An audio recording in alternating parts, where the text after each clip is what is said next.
Hello everyone, my name is TJ and welcome to my channel, Just a Peachy Life. If you like meal prep videos, particularly freezer meals and grocery hauls and things like that, please hit that subscribe button. Today we're going to be doing some freezer meals that use ground beef, so here's some ideas for you. Starting off first, we're going to make some pasta sauce. So I have some ground beef in my pot here that I'm going to start cooking up, and I'm adding some mushrooms and some onions to that.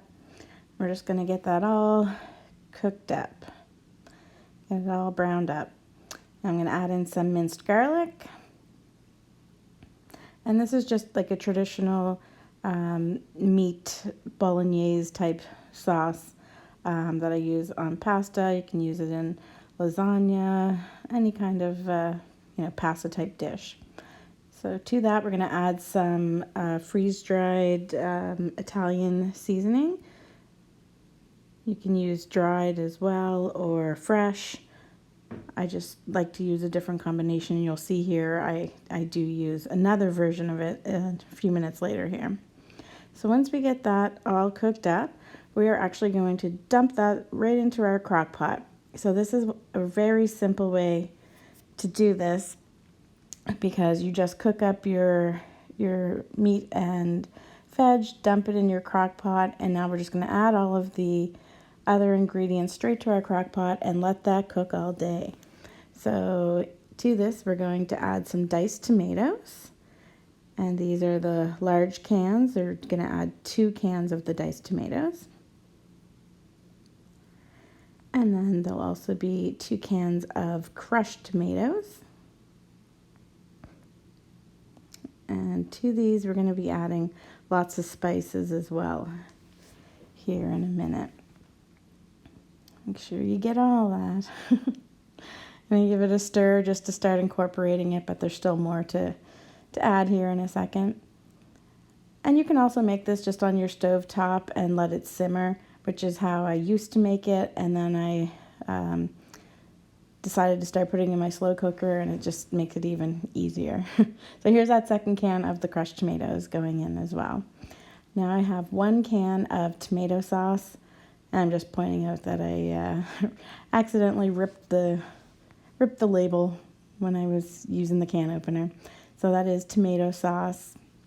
And I like to buy the ones that don't contain anything else in it, like no spices, because I like to add my own spices and flavor it the way I like. But of course, you can do whatever you like to do.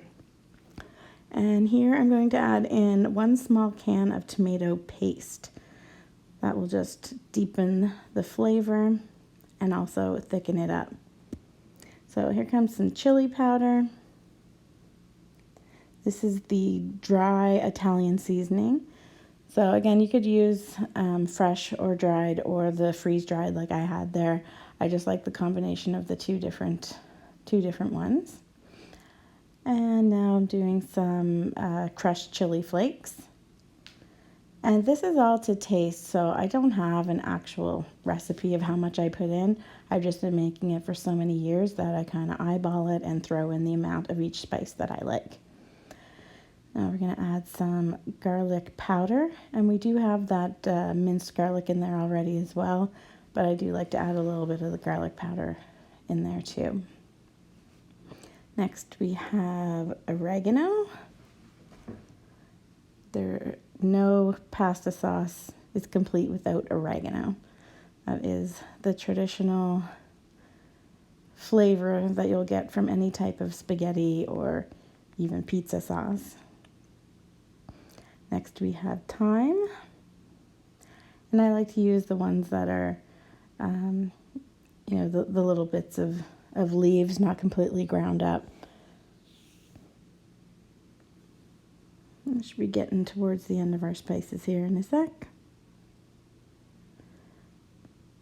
Yes, that was the end of the spices. Okay, so chili sauce is one thing I like to add. So I know some people add sugar to their pasta sauces to cut the acidity. I like to use this chili sauce. It has a bit of sugar or sweetness to it, and it just adds this extra little I guess like sugar or sweet flavor to it. So it does make a difference. I do like to add some of that each time. We also like things spicy, so I like to put several different types of chilies in there. And finally, the last thing going in are a few bay leaves, just to go in and add some flavor. You can fish these out at the end if you like, which I used to do. Now I just don't really care. I just leave them in there, and whoever finds them, oh well. They just pull them out of their dish when they find them. So I just kind of poke those down in so that they can simmer away and add lots of flavor in there. I don't recommend eating them though.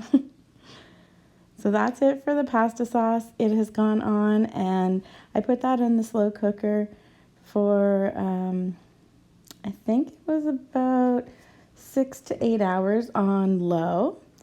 And you could also put it on high. It will splatter quite a bit. So one of the freezer meals I'm going to make from that is a baked ravioli. So this is basically an easy version of lasagna that I'm doing. So instead of using lasagna noodles and making a cheese mixture for in between, I'm using ricotta and spinach filled ravioli. So that way it's just as simple as layering the sauce and the pasta, and you don't even have to add a cheese layer because the ravioli is stuffed with the ricotta and spinach already. So it's a nice shortcut for when you want to make an easy lasagna. So I'm making 2 of these small size here at the same time, just to go into the freezer for future meals. And it's just as simple as layering that back and forth between the pasta and the sauce. And I believe I did 3 layers of this. So I might have done one more layer if it was a bit deeper, but it actually turned out to be just the right, nice size portion by doing the three layers. This pan here was cut into 4 slices, and that was, a decent sized piece for each person. So I ended up getting 2 meals out of these. So continuing to layer. Now we're gonna add, we're at the very top now, so we're gonna add some grated Parmesan. And sometimes I use the shredded Parmesan, but I like this kind at the top of, like in lasagnas. And we're going to finish with a layer of mozzarella.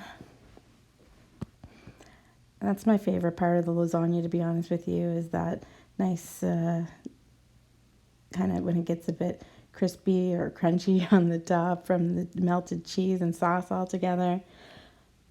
Yum. So here I actually ended up with 3, because what I had done was I got 2 out of the raviolis, and one was an actual lasagna because I had some leftover lasagna noodles, so I did up 3 total. And with the rest of the sauce, what I like to do is I put them into containers to store in my freezer for a super quick meal when it's a weeknight and I haven't planned ahead. We just get them all labeled up in the freezer, and we can quickly grab them out, cook up some pasta, and there's an easy dinner for you. So that giant pan, or that big slow cooker full of sauce, got us, I think 5 or 6 meals we got out of that. So it's quite a good investment. And there was the lasagna once it was all cooked up, or I should say the ravioli. And that's what the slice was like. It was really good. I'll definitely make that again. So on to our next ground beef freezer meal. So when I buy it, I like to buy a lot of ground beef at once. The store I buy it from sells them in these giant 10-pound bags. And so I like to prep some meals out of it rather than just throwing the plain meat into the freezer. So next we're going to mix up some meatloaf and meatballs to put into the freezer for future meals. So to the the ground beef, I've added a couple of eggs and some onion soup mix for flavor, And instead of breadcrumbs, I like to use cracker crumbs to help bind it. And that's all that I put in there. That onion soup mix has a lot of flavor to it. So now you just gotta mix it all in, and I'll tell you, this is my absolute least favorite thing to do as far as any type of meal prep. I hate touching raw meat. I don't enjoy it. A lot of times I get hubby to do it instead, but anyways, what I'm doing here is I have these meal prep containers that I'm just going to form the meatloafs into, rather than, they're not actual loaf pans, but it doesn't really matter what shape it is, it's still going to taste the same. So I just use what I have. Now at the top, I put some slices of bacon. This will, as the meatloaf is cooking, the bacon juices will run down and add lots of flavor to the meatloaf. So we always put a few of those at the top. And when we serve the meatloaf, we like to do it with gravy. We're not a ketchup meatloaf type of family. So that's why we make them like that. So these are just going to get all labeled up and then into freezer bags and into the freezer. So make sure you always label them and put your dates on there so you know when they were made. I also like to put a label on the side, so if they're stacked in the freezer, you can easily see what's in there. So I just put it on the side, and then when I'm putting it in the freezer bag, I just make sure that the side that's labeled is the one that's going to be facing outwards. So just make sure it goes in that way rather than at the top seal. And then you can keep your freezer organized. And that's it for the meatloaf. So finally, I'm going to use that same mixture that I just made, and I'm going to make some meatballs for putting in the freezer.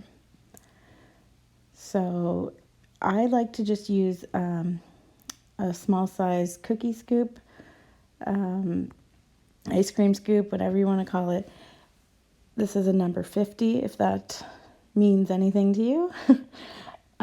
So you can hand roll them, or you can just plop them right out of the scoop, which is what I'm doing here because I was feeling lazy and didn't want to hand roll them. But you do whatever you want with yours. So how we like to serve these is with in honey garlic sauce with some rice and veg. And that's the last meal for today for freezer meals. Don't forget to hit that like and subscribe.